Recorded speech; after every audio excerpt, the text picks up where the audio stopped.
सोलापूर विधान परिषद निवडणुकीच्या पार्श्वभूमीवर राजकीय वातावरण तापले असताना भाजपचे आमदार सुभाष देशमुख यांनी महायुतीच्या विजयाबाबत मोठा दावा केला आहे।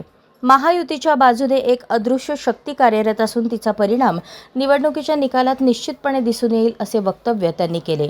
प्रसारमाध्यमांशी बोलताना देशमुख म्हणाले की सोलापूर जिल्ह्यातील चारही आमदार महाविकास आघाडीच्या भूमिकेच्या विरोधात असल्याचे समजते, त्यामुळे निवडणुकीत महायुतीची बाजू अधिक मजबूत असल्याचा विश्वास त्यांनी व्यक्त केला। स्थानिक स्वराज्य संस्थांच्या प्रतिनिधींमध्येही महायुतीला चांगला प्रतिसाद मिळत असल्याचे त्यांनी सांगितले। अदृश्य शक्ती या उल्लेखाबाबत बोलताना देशमुख म्हणाले की ती कोणतीही व्यक्ती नसून एक आदर्श शक्ती आहे। विकास कामे, जनतेचा विश्वास आणि महायुतीच्या कार्यपद्धतीमुळे ही शक्ती त्यांच्या पाठीशी उभी असल्याचा दावा त्यांनी केला। त्यांच्या या वक्तव्यामुळे सोलापूरच्या राजकीय वर्तुळात नव्या चर्चांना उधाण आले आहे। बापू, काल विधान परिषदेची निवडणूक लागलेली आहे। भाजपचे उमेदवार राजेंद्र राऊत यांनी तुमची भेट घेतलेली आहे। मला असं वाटतं की भारतीय जनता पक्ष महायुतीच्या वतीनं राजाभाऊ राऊत उभा राहिलेले आहेत।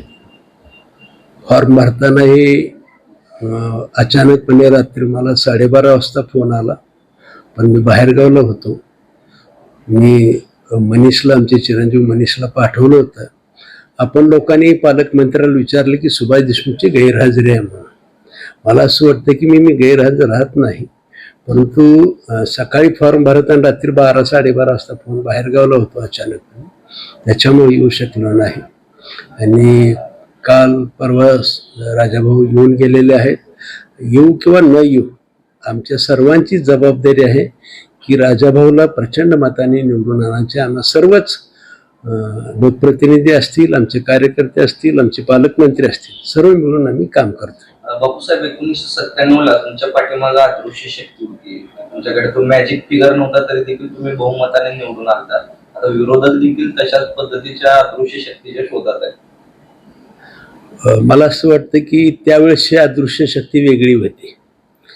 त्यावेळेस मला असं वाटतं की 91च्या काळात बिनविरोध निवडणूक झाली होती 91ला, आणि त्यावेळेसची सदस्यांनी उमेदवारच पाहिलेला नव्हता। आणि मग 98ला ज्यावेळेस निवडणूक लागली त्यावेळेस उमेदवार पाहण्यात आला, पहिल्यांदा उमेदवार पाहण्यात आला। त्याच्यामुळे कुतूहल होतं आणि मी एकच काम केलं होतं, सर्व उमेदवाराला, सर्व मतदाराला भेटून त्यांना विनंती केली की मला एक वेळेस संधी द्या। आणि मला सार्थ अभिमान आहे, मी त्यावेळेस म्हणजे 372 एकूण मतदानापैकी 70 मतं भारतीय जनता पक्ष शिवसेनेची होती, 302 मतं हे काँग्रेसची होती। त्यावेळेस राष्ट्रवादी काँग्रेस आणि काँग्रेस एकच होतं, 302 होती। एवढे सर्व असताना सुद्धा समोरचे उमेदवार आम्हाला भेटायला आले नाही। आणि सुभाष देशमुख सातत्यानं भेटत राहिला, 2-2दा भेटला। आणि माझ्या वतीनं अनेक लोकांनी, हितचिंतकांनी सुद्धा त्यांची भेट घेतली मतदाराची। म्हणून मला असं वाटतं की मला त्यावेळेस 36 मताधिक्यानं माझा विजय झाला। मला ह्या सर्व मतदारांनी सोलापूर जिल्ह्यामध्ये काम करण्याची संधी दिलेली आहे।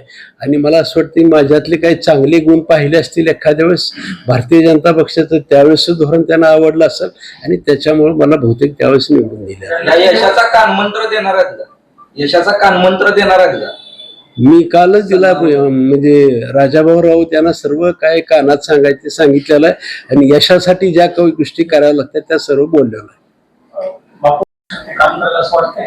आमच्या बाजूने नक्की करा, भारतीय जनता पक्ष महायुतीच्या बाजूने अदृश्य शक्ती नक्की काम करत, त्यातली प्रचिती तुमच्या मार्फतच ऐकायला मिळते। बाबा, आता चारही आमदार काहीतरी म्हणजे विरोधात आहेत असं कळतं, महाविकास आघाडीचे तुमच्या माध्यमातून कळतंय। ही अदृश्य शक्तीच आहे।